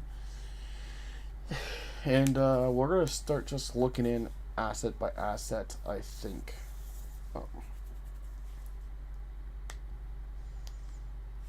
So when we boot up on next Sunday, we'll go straight into finding home, game modes, infected, maps, and we'll boot up the office map. We'll save all those.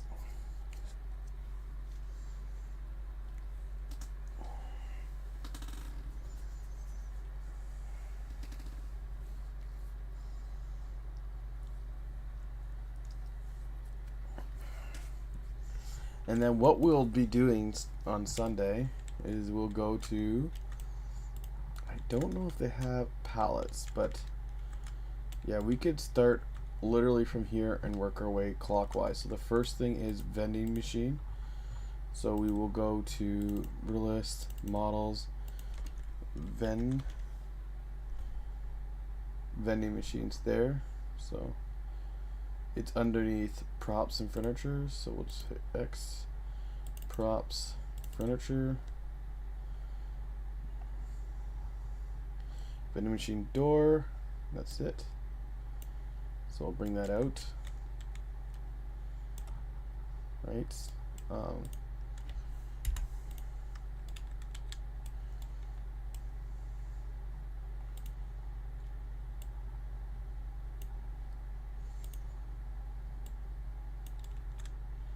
Do something like that. But obviously,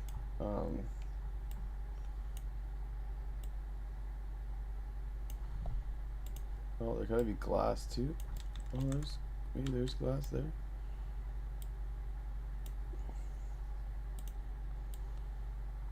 Obviously, I would again make some sort of prefab for this vending door machine specifically. So it's like all attached-ish. So I'm not trying to attach a door to it, and I can move the vending machine and the door at the same time.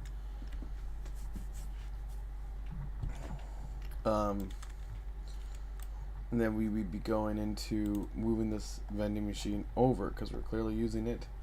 So we'd go into our window 2. We'd go to static meshes. We would go to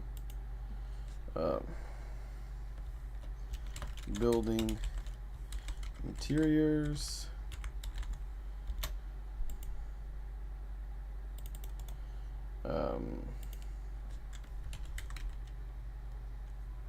Maybe not even, like, especially like Japan and stuff. Do we have vending machines outside often? We don't. I don't think this is.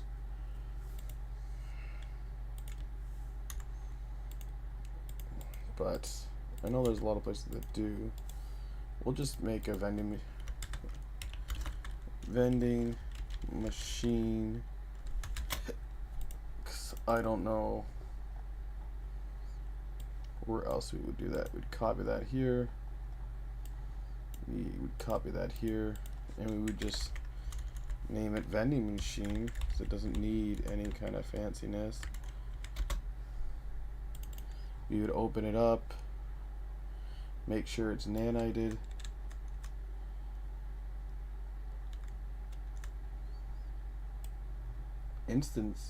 Interesting. It has a bunch of sockets.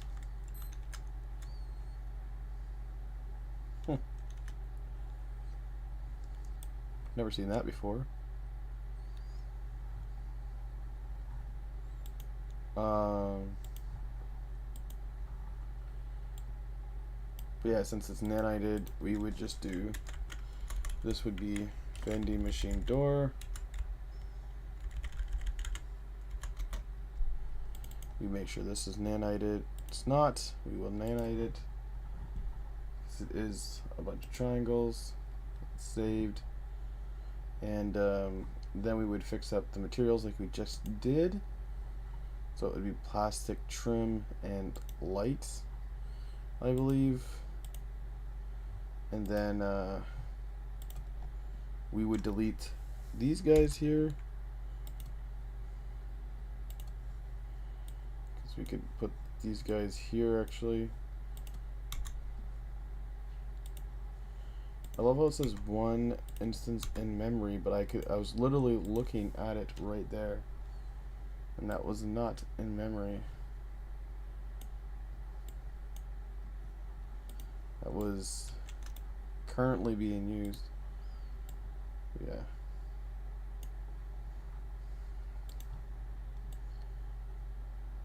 There we go.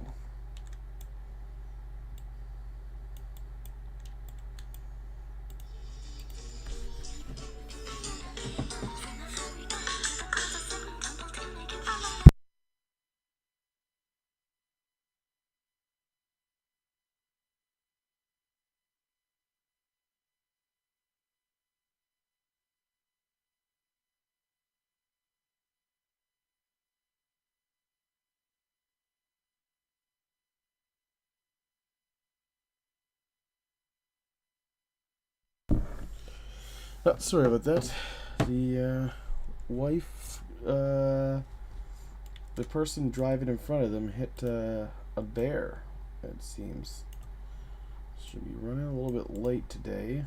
I still have seminars in the morning, so more on my release for the military. So like I said, I'm hoping these projects come along here soon. Keep going. There we go. Anyway, and so now we have these vending machines in. Curious. I'm gonna hit play. Yeah. So that vending machine has sockets. Just has, because it has sockets doesn't mean things are attached to that socket. There must be a way to actually use these sockets somewhere.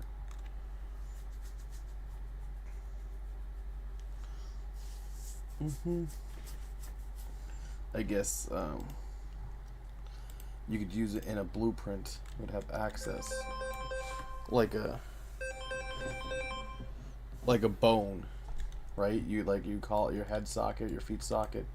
I guess this vending machine actually has bone sockets in a sense for holding items in there, which is interesting. So you could do that in a thing. But yeah, so we would do that. We'd go around and kind of replace out like this here. Looks like the best seat we have is probably this guy right here, and because this guy's kind of cheesy, and so this guy's a little bit less cheesy. We'll kind of replace him with that, and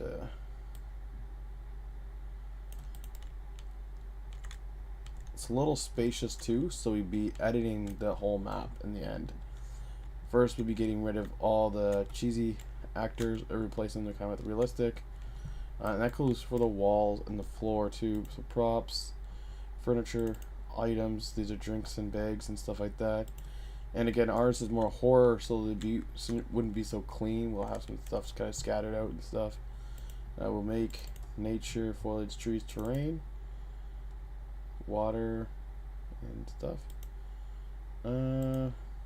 Structure. Here we go. Buildings, blocks, coppers, doors, hardware, partitions, room.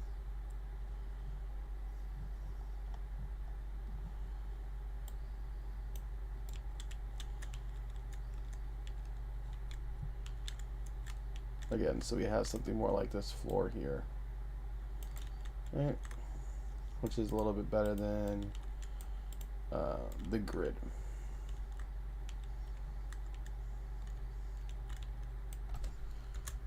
And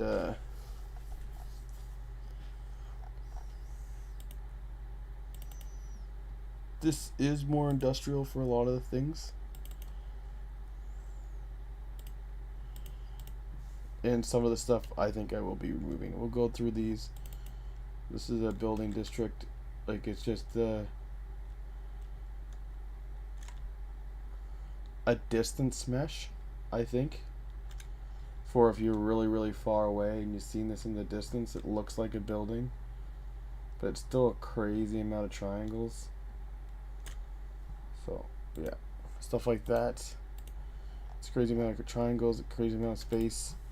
We wouldn't be using these, so we can clear this out. Just taking up space that we do not want it to take up.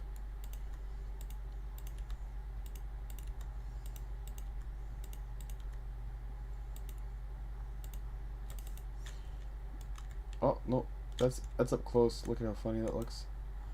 All merged. It's nanited. It probably looks a little bit better, maybe not nanited. Let's try that. Nope, not much better. Okay, never mind. Take it back. It's just a distance mesh. Not supposed to be up close and personal.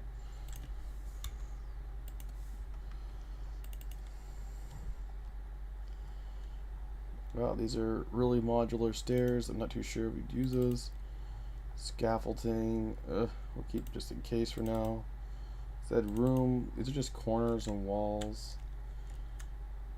Don't know if I want this.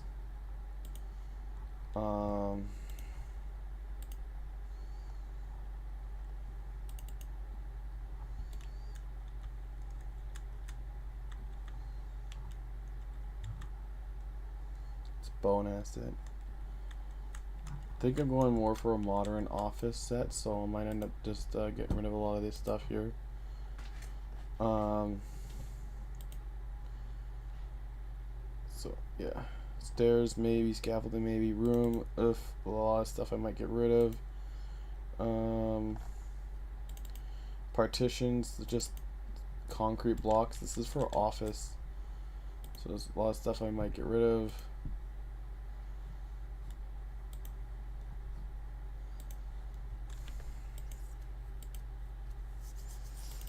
Industrial.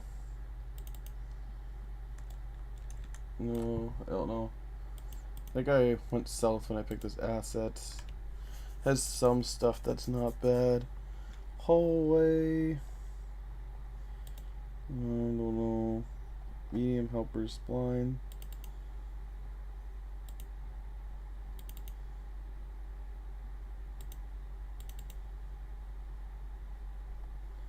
Some pipes, some things. Kind of old-fashioned stuff though.